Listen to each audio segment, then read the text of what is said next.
여러분 송구영신 예배를 우리가 한 지가 꼭 일주일이 되었습니다. 성경에 송구영신 예배를 잘 드려서 복받은 사람의 모형 하나가 있다고 했지요. 누구지요?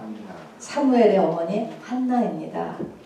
그래서 송구영신 예배를 이제 매년제라고 하는 제사로서 이제 그렇게 드렸고요. 우리가 그때 살펴본 거에 의하면 한나가 그 매년제 예배에 드린 예물에 소가 3마리를 가지고 가요. 굉장한 거죠. 근데 그 3마리에 의미가 있다고 했습니다. 한 마리 소는 왜 드렸냐면은 1년 동안 지켜주신 것에 감사해서 올렸고요. 두 번째 소는 1년 동안 지은 주에 대한 속죄 예물로 올려드렸고요. 세 번째 소는 아직 미해결의 문제가 남아 있었어요. 그래서 다음 해로 넘겨가게 될 이 미해결의 문제에 대해서 하나님 앞에 소 한 마리로 또 이렇게 예물을 드렸던 것을 우리가 보게 되었습니다. 그렇습니다. 달력은 새해를 맞았잖아요. 새해. 그렇다면 정말 작년까지의 문제가 100%가 완전히 다 해결되어서 우리가 제로로 이렇게 다시 시작해야지 정말 새해다 이런 느낌이 드는데요. 여전히 문제가 남아 있을 것입니다. 그렇죠. 오늘 여기 보니까 창세기 13장이에요. 창세기 11장에서 아브라함이라고 하는 이름이 처음 등장해서 12장에 부름을 받고 이제 부름받고 그 다음 장이 되었습니다. 자, 다음 장에서 이 13장에서 아브라함이 우리 13장 읽은 처음부터 하나님의 말씀에 순종하여서 갔던 그 애굽에서 나왔습니다. 가지 말라고 했기 때문에 애굽에서 나와서 네게보라고 하는 이제 광야로 들어섰습니다. 그러니까 하나님의 말씀대로 애굽도 나왔어요. 그 다음에 문제가 터졌잖아요. 조카 롯하고의 문제가 생긴 데 대해서도 아주 선하게 처리한 것이 기억나와 있습니다. 바로 네가 먼저 땅을 택하면 그것을 네가 하고 나는 그냥 그 다음 이렇게 선택권을 이렇게 조카 롯에게 다 주는 그런 희생의 모습을 보이는 것이 보여집니다. 자, 이렇게 모든 것을 하나님의 뜻대로 다 회복하고 잘 한 것 같은데 그것에 대해서 조카 롯은 말입니다. 요즘으로 하면 그야말로 뭐 땡잡았다라고 할까? 뭐 하나님의 축복이라고 그렇게 생각을 했을까?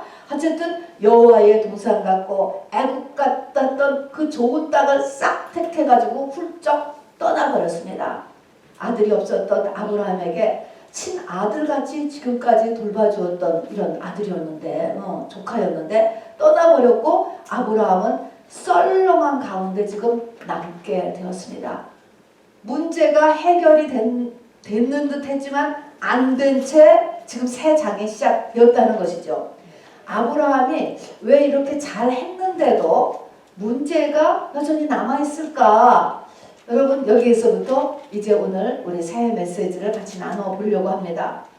왜 하나님께서 그 문제를 제로화시키지 않을까요, 여러분?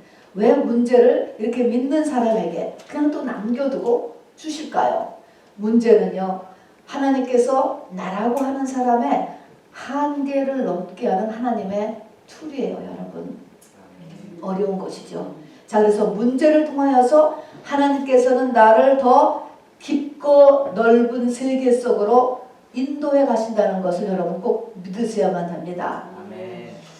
그래서 그런 사람에게는 반드시 그 사람 속에 하나님의 사명이 있어요. 그리고 어쩌면 그 사람 속에 이미 하나님이 그 사명을 넣어주셨을 수도 있습니다. 아브라함은 어땠어요? 바로 그 창세기 12장에 말씀했잖아요. 내가 너로 큰 민족을 이루고 네게 복을 주어 네 이름을 창대케 하여 너를 복의 근원이 만들겠다 라고 하는 비전이 이미 말씀하셨잖아요.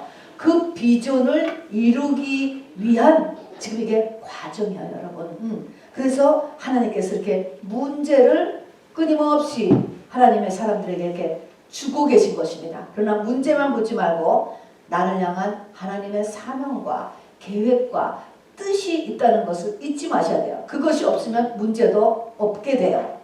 자, 그래서 하나님은요, 절망의 사건, 좌절의 사건, 낙심의 사건, 수술대 위에 우리가 놓여지는 사건, 사방이 다 막히는 사건, 트라우마, 여러분 이런 것들이 다 예수 안에서 내 한계를 넓혀주기 위한 하나님의 훌륭한 방법인 것입니다. 사람이 혼자서 자기를 개발할 수 있을 것 같으세요? 안 되는 거예요, 여러분. 하나님의 인볼브가 있어야 됩니다. 그래서 성경에서는 하나님의 살아계신 말씀이죠. 살아계신 말씀이 임할 때, 배부르고 등 따술 때 임하지 않고요. 세상의 부귀 영화 속에 임하지 않았어요. 광야에서 임했고, 빈들에서 임했고, 감옥에서 임했습니다, 여러분. 그래서 문제 속에 우리를 두시는 것입니다. 올해 이렇게 믿음의 전진을 저와 여러분이 소망합니다. 자, 그러면 이렇게 믿음의 전진을 소망하기를 원하는 우리에게 우리 하나님은 어떻게 하시느냐? 여러분, 우리 하나님은 우리의 부모님이세요. 자, 그럼 부모님은 내가 원하는 것을 해주시는 것이 아니고 내게 필요한 것을 해주신다는 것을 여러분 알으셔야 돼요. 물론 내가 원하는 것도 해줄 때가 조금은 있지요. 해주시죠. 그러나 우리가 이 부모 입장에서 생각하면 부모가 보는 저 애한테 필요한 것이 있잖아요. 부모가 더 잘 알잖아요. 그 아이에게 필요한 것을 주어요. 주십니다. 자, 그래서 이제 문제가 되는 것입니다. 자, 그러면 하나님이 보시기에 우리에게 필요한 것이 무엇일 거라고 생각했어요? 여러분 한번. 하나님이 내가 원하는 거 말고 내가 원하는 걸 주시지 않는다니까 우리 부모님은요. 내게 필요한 것. 모든 하나님의 자녀들에게 하나님이 원하시는 것이 무엇일 거라고 생각했어요? 무엇? 믿음? 속사람 성장하는 거. 영생 준비하는 거? 좋습니다. 예수? 다 사실은 게 같은 말이에요. 근데 그 중에서 오늘은 믿음이라는 용어를 가지고 살펴보려고. 믿음 필요해요. 믿음. 자, 그래서 믿음이나 예수나 속사람 성장하는 거나 영생이나 하나님이 우리에게 필요로 하는 것은 그거예요. 또 이것이 있으면 그 모든 것들이 다 쫓아오기 때문에 그렇습니다. 히브리서 11장 1절이 히브리서 11장이 믿음장인데요. 그 믿음장에 보면은 그 믿음을 이렇게 써놓고 있습니다. 믿음은 바라는 것들의 실상이요. 보이지 않는 것들의 증거다. 그러죠. 굉장히 어려운 구절이에요, 여러분. 믿음은 뭐냐면 바라는 것의 실상이다. 우선 이거 보면 이것은 차라리 쉽죠? 믿음이 있어야만 내가 바라는 것들이 실상이 된다라는 것입니다. 내가 바라는 것이 있잖아요. 내가 바라는 것. 그 바라는 것은 어떻게 실제로 나한테 나타나냐면 뭐가 있어야 돼요? 나에게 믿음이 있어야 된다는 거예요. 믿음이 있어야 된대요. 믿음이 있어야지 내가 바라는 것들이 나한테 실상으로 나타난다는 것입니다. 그래서 사복음서에도 보면 예수님께서 바로 그 기적의 수혜자들에게 내 믿음이 너를 구원하였느니라 이렇게 했잖아요. 믿음이 그 속에 있었어요. 그래서 그 믿음이 내 문제를 해결하였다 이렇게 얘기하는 것입니다. 그래서 믿음은 바라는 것들을 실상으로 만들어낸다는 것이죠. 그 다음에 믿음은 들면 보이지 않는 것들의 증거다. 여기서 특히 이제 보이지 않는 것이라는 게 나온 거예요. 보이지 않는 것. 우리가 보이는 것 오감으로 그 감증될 수 있는 것이 아니고 보이지 않는 것입니다. 보이지 않는 것들을 믿음으로 인해서 이 보이는 세계 속으로 증거하는 거예요. 이거 맞잖아. 이렇게 증거해 놓을 수 있는 거가 뭐예요? 믿음이 있어야 된다는 것이죠. 믿음이 있을 때 보이지 않는 것을 보이는 것으로 바꿔놓을 수 있어서 사람들에게 증거로 내놓을 수 있게 된다는 것이죠. 이걸 믿음이라고 얘기했어요. 자, 어쨌든 여기 보니까 보이지 않는 것, 현재는 없는 것이에요. 보이지 않는 것이 매우 중요합니다. 보이지 않는 그런 상태가 굉장히 중요하죠. 이 보이지 않는 것이 실상을 만들어내고 보이지 않는 것이 이렇게 증거되게 해야 된다. 이제 이것입니다. 자, 여러분 이 보이지 않는 것이 우리의 신앙생활에서 아주 중요한 이 한 파트가 되는 거예요. 예를 들어서 여러분 코로나를 해결하려고 했을 때 코로나는요 균이잖아요. 안 보이잖아요. 안 보여. 이 안 보이는 세계에 대한 이 관념이 있어야 이 코로나라고 하는 실제 병 걸려서 죽잖아요. 코로나에. 이 문제를 해결하지 않습니까? 보이지 않는 것에 대한 이 딜이 있어야 되잖아요. 이 코로나 같은 것도 그런 것처럼 우리에게도 이 믿음이라고 하는 문제, 또 이 축복을 내가 바라는 것들을 현실로 나타내고 또 성경 말씀의 증인이 되고 또 믿음의 이 증인이 되기 위해서는 이 보이지 않는 세계에 대한 그 에리어에 대한 우리의 감각력이 반드시 요구됩니다. 자, 그래서 이렇게 이제 요 기본 서론을 이제 우리 같이 공부하고요. 오늘 본론으로 이렇게 들어가서 보니까요. 아시다시피 조카 롯이 그냥 좋은 땅 다 가지고 떠나버렸어요.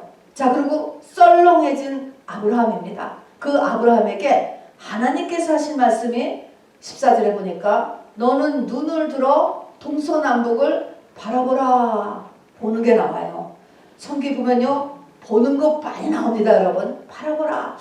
동서남북을 바라보라. 그 다음에 조금 15장에 가면은 10년이 됐는데도 몸은 자꾸 눕는데 아들 준다고 해서 쫓아나왔는데 기도 응답이 없어. 10년이 됐는데도 나이는 들어가는데 그때 하나님께서도 또 밤하늘의 별을 바라보라. 보라는 거예요. 보라보라. 보라는 게 굉장히 많이 나옵니다. 모리아산에서도 눈을 들어 먼 곳 아들을 줄 곳을 바라봐요. 이렇게 자꾸 보라. 확실한 뭐가 없는 자꾸 바라보라 라고 하는 것을 이렇게 하는 게 많이 나와요. 자, 그러면은 눈을 들어 동서남북을 바라보라 그랬습니다. 자, 그리고서 그 동서남북을 다 너와 내 후손에게 주리라 이렇게 얘기했던 것입니다. 자, 그래서 동서남북을 이렇게 아브라함이 바라봤지요. 동쪽, 서쪽, 남쪽, 북쪽 바라봤다. 여러분 이 동서남북이라는 것은 무엇을 이야기하냐면요. 사방이에요. 사방. 내 삶의 모든 영역을 이렇게 얘기하는 것입니다.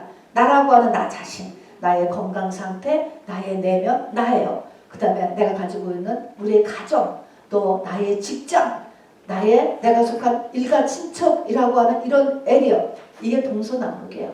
그것을 바라봤어. 우리도 지금 바라봐요. 바라보니까 내게 광야예요. 썰렁해. 전부 다. 아브라함 썰렁한데 하나님이 지금 뭐라 그러시냐면은 그 모든 것을 다 내게 준다. 그 말은 뭐냐면 네 마음에 원하는 대로 다 그렇게 만들어준다는 거예요. 네 동서남북을 나의 모습, 나의 가정, 직장, 일가 친척을 다 내가 지금 소원하는 대로 다 만들어주겠다는 것입니다. 하나님께서 그렇게 약속을 했어요. 자, 그렇게 한 다음에 바로 일어나서 그 땅을 걸어다녀봐라 이렇게 말씀을 하셨습니다. 여러분 이것이 이제 우리가 믿음의 본론을 향해서 걸어가는 중대한 이 베이직이 되는 것입니다.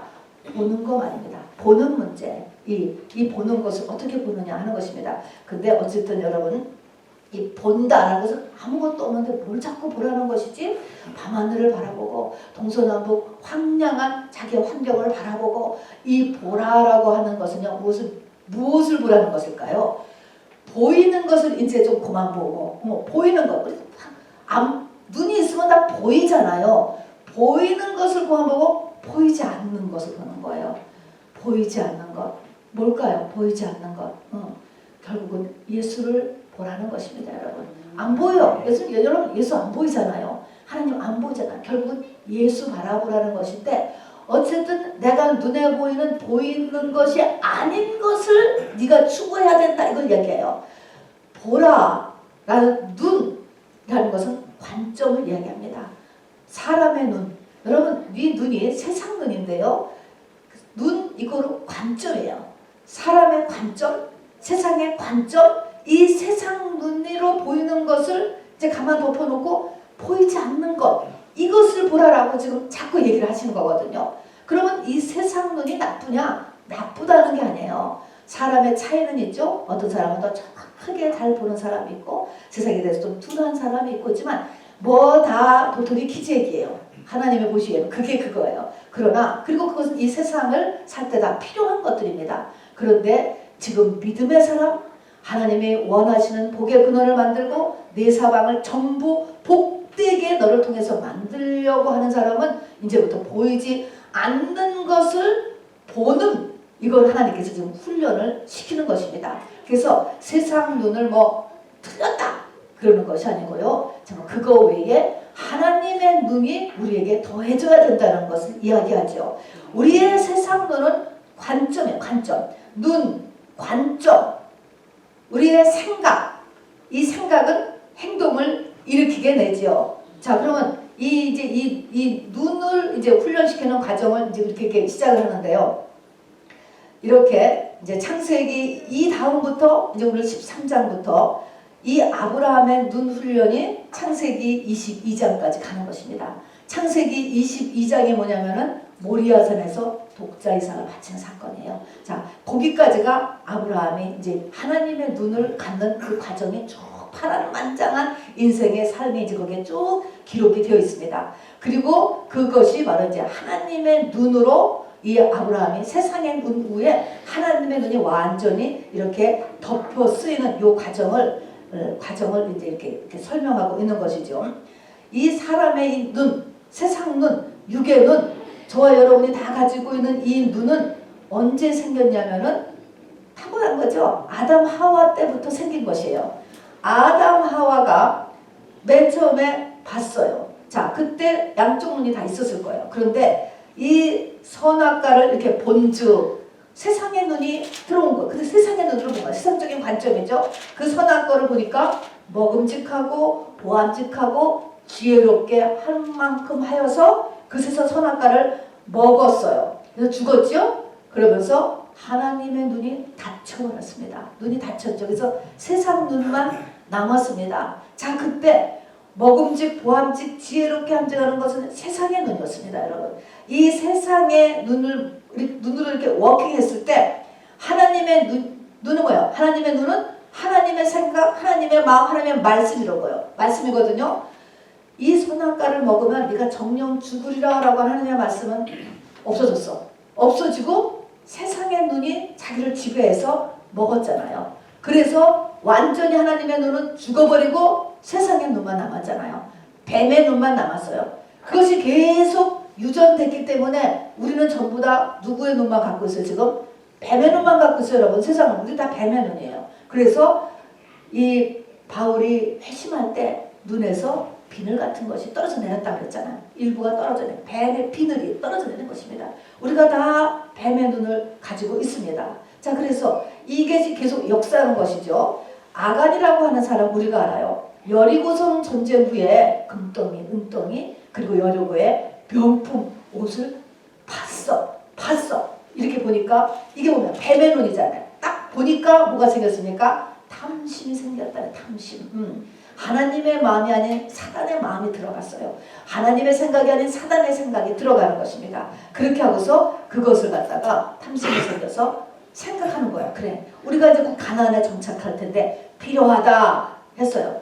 그때 하나님의 말씀은 또 사라졌어. 하나님께서 이 여리고의 전리품은 다 불태워야 된다라고 하는 하나님의 말씀은 잠깐 눌려지고 세상의 생각과 세상의 마음과 이 세상의 눈이 딱 워킹했잖아요. 그래서 그걸 덥석 물었죠. 우리가 알다시피. 그래서 이 아간의 온 가족이 다 불태워서 죽게 되는 것을 보게 됩니다.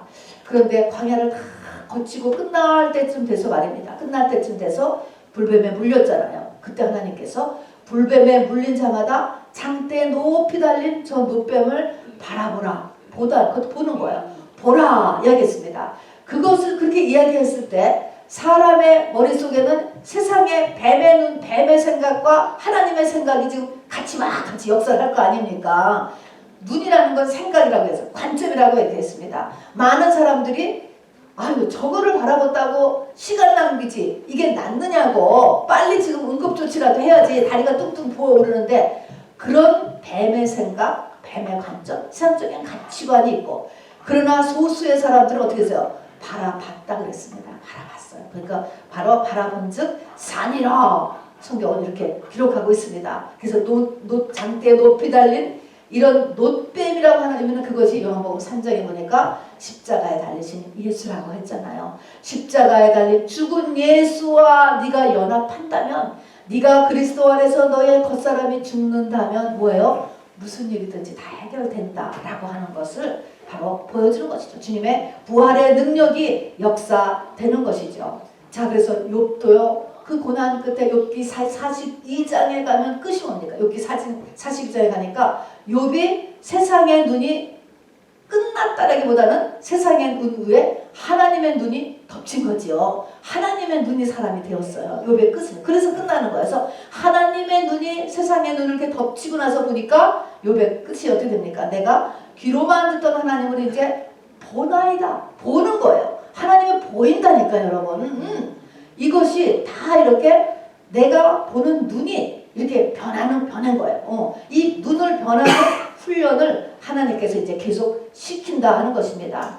이렇게 가니까 우리가 창세기에 12장에 아브라함이 소명받는 게 나오잖아요. 소명을 받았지만 그 소명은 소명이고 실제 삶에 부닥치니까 우리하고 똑같으죠. 똑같아서 돈 문제가 생겼으니까 어떻게 합니까? 광야로 애굽으로 내려갔잖아요. 애굽으로 내려간 것을 하나님께서 야단도 안 치시고 바로에게서 와이프도 찾아주고 네가 돈 없어서 그랬냐? 돈도 무더기로 얹어서 돌려보내줬습니다. 여러분 이게 뭡니까? 이게 성전 뜰 신앙인 거예요. 교회 나오면은 그냥 그때부터는 죄책감 끝나. 정죄 끝나. 정죄 끝나고 그때부터는 그냥 소원하는 대로 그냥 착착착 이루어지는 하나님 그럴 때가 있어요, 여러분. 그게 창세기 12장인 것입니다. 아브라함이 이제 그거 끝났어요. 그래서 성전 뜰을 신앙을 지나고 이제 그 다음에 성소 신앙에서 지성소 신앙으로 들어가야 되잖아요. 그렇게 하는데 필요한 것이 뭐냐면 눈 바꾸는 훈련이 시작된다는 것입니다. 결국은. 자, 그래서 여러분들은 다 성전들 신앙은 이제는 다 졸업을 하신 걸로 보입니다, 여러분. 자, 그래서 우리는 이제 성소와 지성소를 향하여서 저와 여러분이 다 인도함을 받아요. 내가 가는 게 아니고요. 하나님이 나를 이끌어가는 걸 내가 알고 보조를 맞춰야 모든 것이 쉬워지기 때문에 그도 더 빨라지기 때문에 말씀을 드리는 것입니다. 그래서 우리는 올해부터는 이제 이 눈 바꾸는 일들을 하나님께서 부지런히 같이 하시기를 원하십니다. 자, 그래서 우리는 어쨌든 베이직이 하나님의 눈은 멀어 있다라는 것을 알아두셔야 돼요. 세상에서 아무리 세상에 정말 이 학문의 고지에 있는 사람이라 할지라도 이 과학적에서 모든 분야에서 있다 할지라도 그거는 다 뭐예요? 보이는 세계의 얘기예요. 그 눈하고 하나님의 눈하고는 전혀 다른 영역이에요. 다른 상관이 없는 것입니다. 우리는 성경에 나면서 소경된 자가 나예요, 여러분. 나면서 소경된 자를 고치는 요한 사건 요한복음에 나오지 않습니까? 자, 그래 그거 우리가 다 나면서 소경된 자인 것입니다. 그래서 이제 그때부터 이제 이 롯의 사건 이후로 쭉 22장까지 눈 훈련 기간적으로는 40년에서 50년이 걸려요. 이 눈 훈련하는데 이것도 됐기 때문에 아브라함이 믿음의 조상이 되는 거예요. 안 될 수도 있는 거예요. 저와 여러분은 분명히 이 50년 이 아브라함 같은 오히려 그보다도 더 빠른 기간 내에 바로 이렇게 눈 바꾸는 이런 축복이 임할 수 있게 되기를 바랍니다. 자, 그래서 아브라함의 인생이 그 다음에 일어난 수많은 해퍼닝을 쭉 이거를 다 다루지 않을 거고요. 오늘은 이때에 일어나는 일과 이렇게 해서 눈이 바뀐 사람의 상태를 써놓은 것이 이사야 60장이에요, 여러분. 그래서 이사야 60장으로 이제 건너가가지고 눈이 바뀌면 그러면 어떻게 되는데 그거를 7가지가 나와 있어요. 제가 우리 말씀드릴 테니까요. 우리 아까 이사야 60장에서 읽은 것들입니다. 자, 눈이 바뀌었어. 이것이 아브라함으로 치면은 모리아산에서 바로 하나님 앞에 독자 이삭을 믿음으로 드림으로 인해서 믿음을 인정받은 이 상태를 얘기해요. 자, 그래서 네가 대적의 문을 당하고 이제부터 내 후손이 하늘의 별과 같이 많아지고 바로 복의 근원이 되고 하는 이제 축복의 말씀을 했는데 이렇게 하나님 앞에 하나님의 눈이 내 세상의 눈을 덮는 상태 믿음의 고지에 이르면 7가지가 되는데 첫 번째가 내가 빛이 된다는 거야. 빛. 이때의 빛은요. 내가 스스로 내는 빛이 아니고 반사되어 나오는 반사체로서의 빛이에요. 내 속에 누가 있기 때문에? 예수님이 계시기 때문에. 예수님이 나의 주인으로 있기 때문에 내가 가지고 있는 빛은 그렇게 크게 영향력을 안 비춰. 또 내가 가지고 있는 어둠도 크게 영향력을 안 미치고 내가 빛이 되는 거예요. 내 안에 주님이 빛. 그래서 너희는 세상의 빛이요 라고 하는 것이 그 빛이 되는 것입니다, 여러분. 그래서 내가 빛이다. 빛이에요. 요한복음에 그러니까 이 빛은 생명이고 이 빛은 예수님이고 이 빛은 맞습니다. 이렇게 써 있습니다. 그래서 내가 빛이 되는 거예요. 그때 보니까 내가 하나님의 영광이 된다는 거예요. 영광. 영광이라고 하는 단어는 이때 쓰는 것입니다, 여러분. 여러분은 물론 우리가 예수 믿고 나서 세상적으로 잘 되었을 때도 그것도 not bad이에요. 그러나 그것이 목적은 아니에요. 그거는 영광, 뭐 나쁜 일은 아니다. 그 정도지. 하나님이 말하는 영광은 하나님의 영광이세요. 그것이 비춰질 때 영광이라고 하는 것이지 사람은 영광이 될 수가 없어요. 무슨 일을 하든지 간에 내가 영광이 된대요. 그리고 세 번째를 보니까 내 백성이 의롭게 되었다는 거예요. 의인이 되는 거예요. 흰옷을 입게 되는 것입니다. 그 다음에 그 작은 자가 1000명이 된다. 한 명이 1000명이 되는 거예요. 일당천이죠. 여호와의 군대. 에스겔서 30장에 보면 여호와의 군대라고 이렇게 얘기해요. 그 다음에는요, 사방을 보라. 내 아들들이, 내 딸들이 다 온다는 것입니다.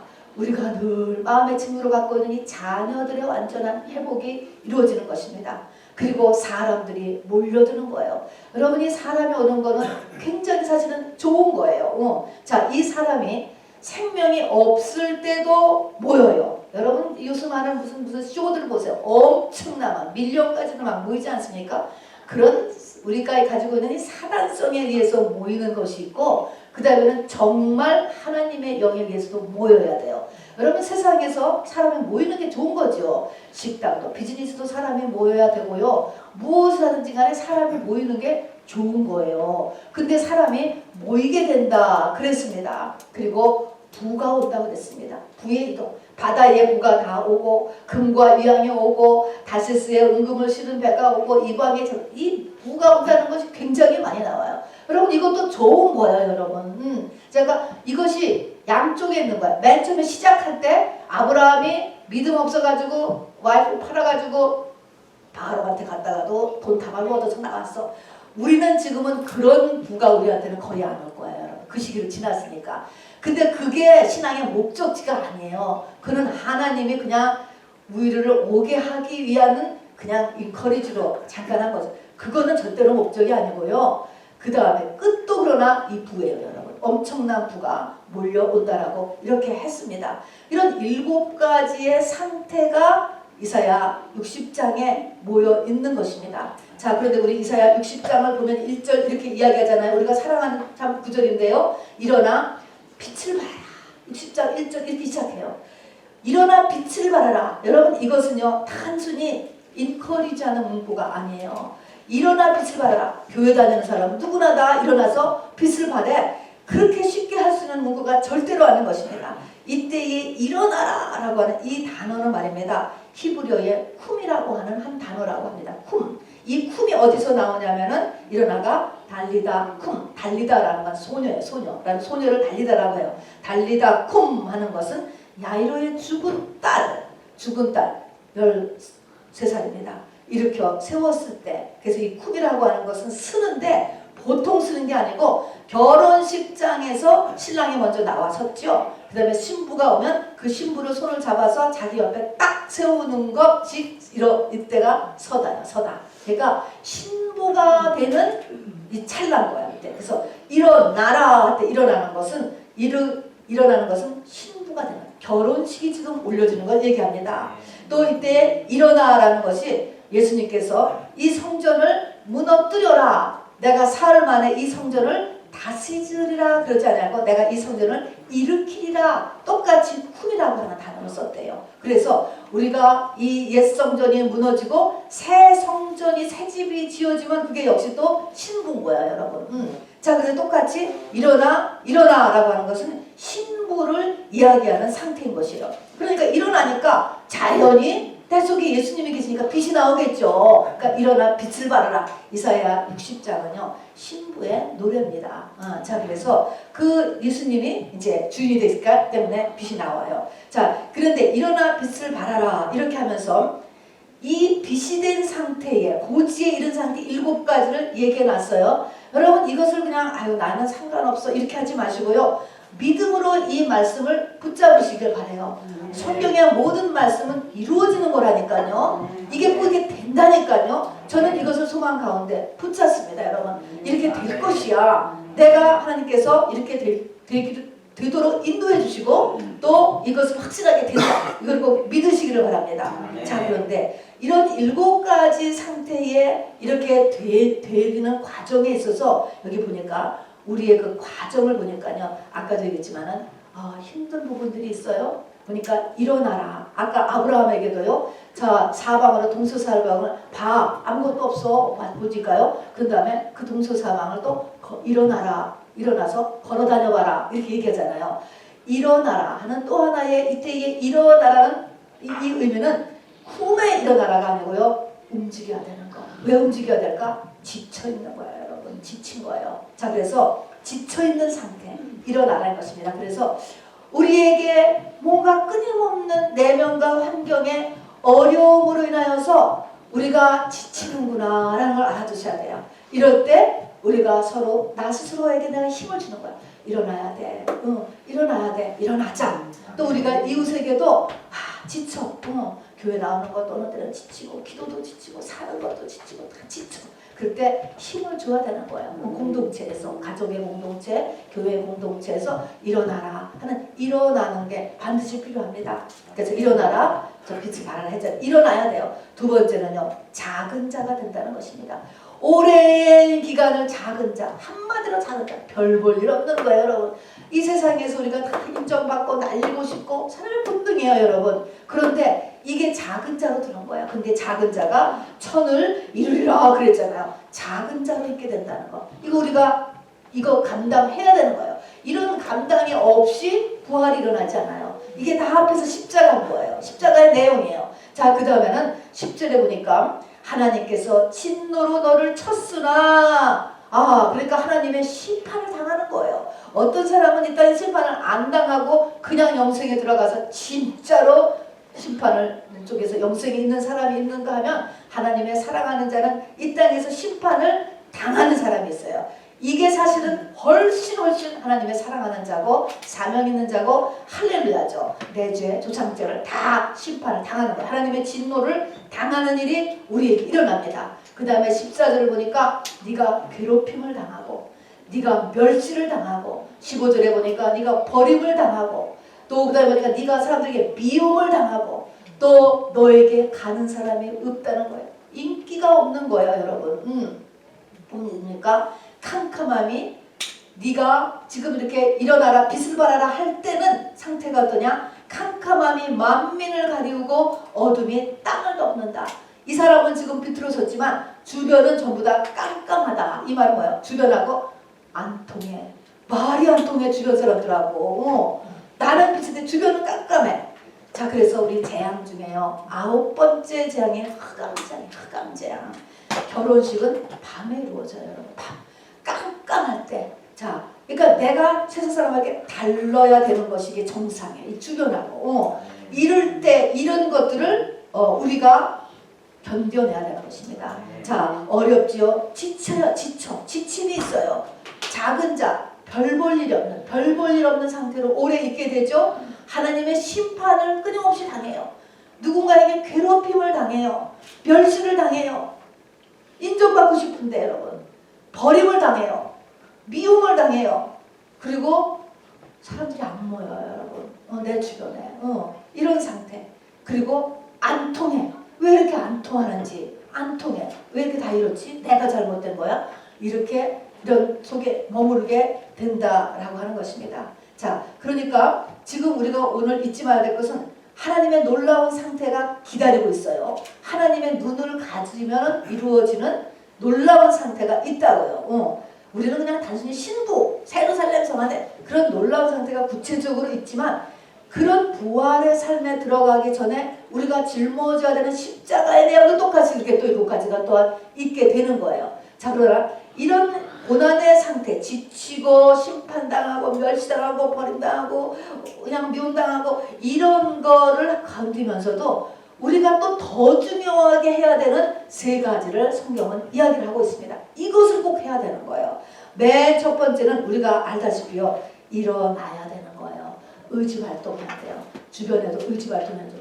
처져 있지 말아라. 처져 있지 말라. 빨딱빨딱 움직이세요. 자, 그래서 일어나야 돼. 일어나. 자, 두 번째는요, 생기를 받아야 돼요. 생기. 에스겔 골짜기에 너저 빠져 흩날리는 이 마른 뼈들을 같이 우리를 만들어 가시거든요.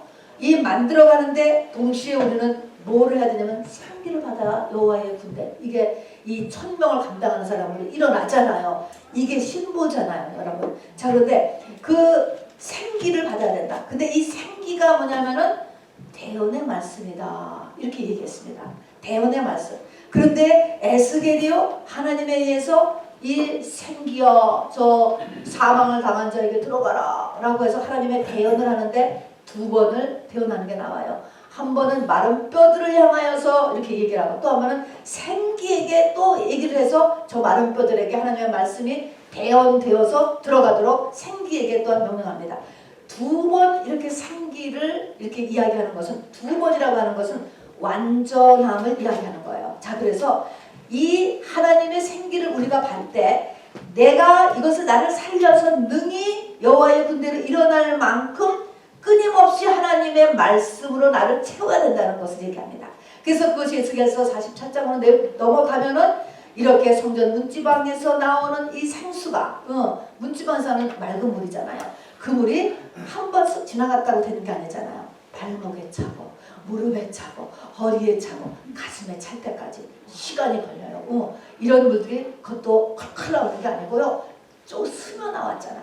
조금씩밖에 못 먹어요. 이런 물들은요. 생기는 조금씩밖에 내 속에 안 들어간다니까요. 이런 것들이 차기 시작을 해서 가슴까지 올라와야 돼. 그러니까는 계속적으로 하나님의 때까지라는 것을 상징하는 거야. 그래서 이 에스겔의 마른 뼈들에게 이 에스겔이 이렇게 두 번 이렇게 명령하는 것이 이렇게 나오는 것입니다. 그러니까 하나님의 말씀을 우리가 생기로서 계속적으로 받아야 된다 하는 것이 이 일을 하고 있어야 돼요. 그리고 세 번째는 뭐냐면 62장까지 연결되는데 62장까지 보면은 잠잠하지 않는 파수꾼이 되어야 돼요. 에루살렘이여 내가 너의 성벽 위에 파수꾼을 세우고 그들로 하여금 주야로 계속 잠잠하지 않게 하였느니라. 주야입니다. 낮이고 밤이고 여러분 기도에 나오시고요. 기도회에 못 나오시면 시간이 될 때마다 여러분 방언하시길 바랍니다. 여러분. 자, 너희 여호와로 기억하시게 하는 자들아 너희는 쉬지 말며 또 여호와께서 에루살렘을 세워 세상에서 찬송을 받게 하시기까지. 이때의 에루살렘은 물론 이스라엘 에루살렘도 이야기하지만 믿는 자들 얘기하는 거예요. 우리가 세상에서 찬송을 받을 때까지, 자, 영의 눈을 하나님의 눈으로서 내가 부쩍 쓸 때까지, 일당천의 여호와의 군대가 될 때까지 쉬지 못하시게 하라는 거예요. 그때까지 기도 생활을 쉬면 안 된다는 것입니다. 그러니까 우리는 뭐 해야 돼요? 맨날 힘들고 지치고 너무 피곤하고 힘들고 해서 하는 걸 일으켜 세우는 일을 해야 되는 것과 하나님의 이 생기의 말씀을 계속적으로 먹어야 된다는 것과 세 번째는 뭐예요? 기도를 쉬지 말아야 되는 거예요. 나를 위한 기도도 하고 주변을 위한 기도, 이 동서사방을 위한 기도를 계속해야 돼요. 쉬지 않는 파수꾼의 역할을 내가 감당을 해야 된다는 것입니다. 자, 여러분 얘가 나오잖아요. 아까 롯이라고 하는 사람, 여러분 베드로 후서에 보면은 롯도 의인이라고 얘기했어요. 교회 다니는 사람인 거예요. 친의를 가지고 있는 사람이에요. 근데 롯 여러분 성절된 신앙이에요. 육의 눈이 보이는 대로만 머물러 있었잖아요. 세상 가치관대로만 그냥 사는 거예요.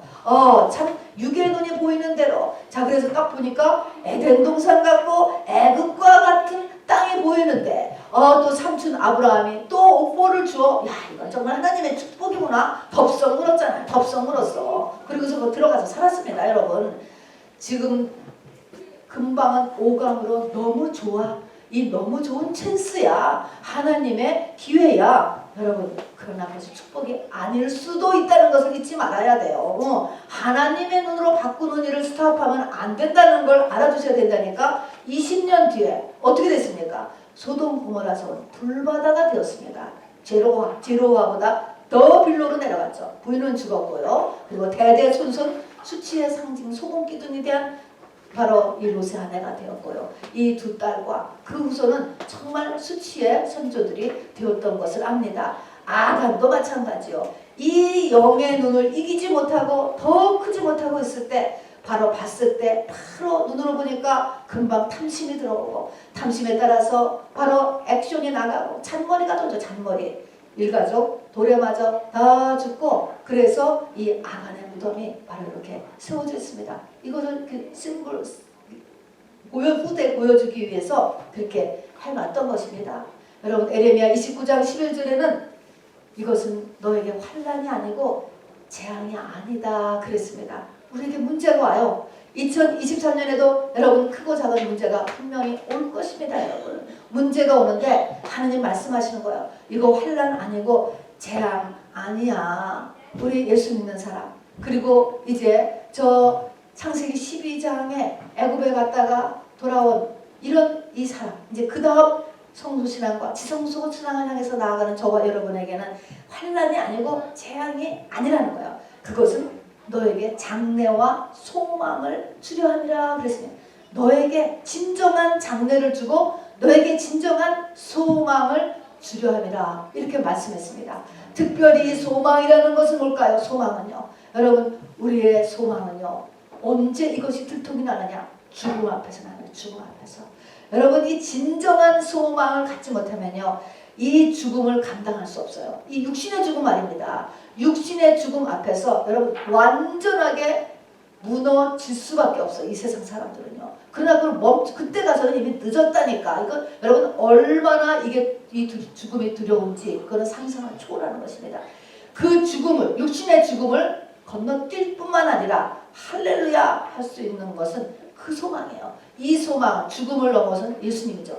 그것을 주시기 위해서 환난과 재앙을 주고 또 너에게 미래를 장래를 주기 함이라는 것입니다. 그 장래는 뭡니까? 아브라함에게 믿음의 조상 아브라함에게 이해한 거지 동서남북을 다 너에게 주리라. 그래서 그게 장래예요. 앞으로 너의 속한 모든 것을 네가 지금 원하는 대로 다 그렇게 만들어주려고 하기 위함이다 라고 말씀을 했던 것입니다. 자, 우리 결론을 내지요. 자, 하나님의 목적은 나를 통해서 내 주변을 다 복받게 하는 거예요, 여러분. 그죠? 동서남북을 다 내게 준다라고 했습니다. 다 지금의 내 소원대로 다 만들어 주신다는 거예요. 뿐만 아니라 나는 그렇게 빛이 되고 영광이 되고 의인이 되고 신부가 되고 헵시바가 되고 뿔라가 이렇게 되고 하나님의 기뻐하시는 자라라고 하는 상태로 개인적으로 영생에 이렇게 들어가는 것이에요. 그러나 그때까지의 과정이 있어요. 아브라함은 40년, 50년이 걸렸습니다, 여러분.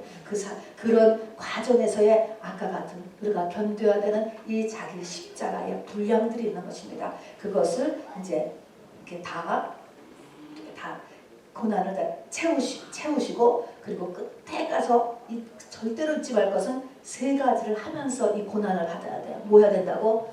일어나. 의지발동해. 일어나야 돼요. 두 번째는 뭐예요? 말씀 먹어야 돼요. 끊임없이 말씀 먹어야 돼요. 그리고 또 하나는 뭐예요?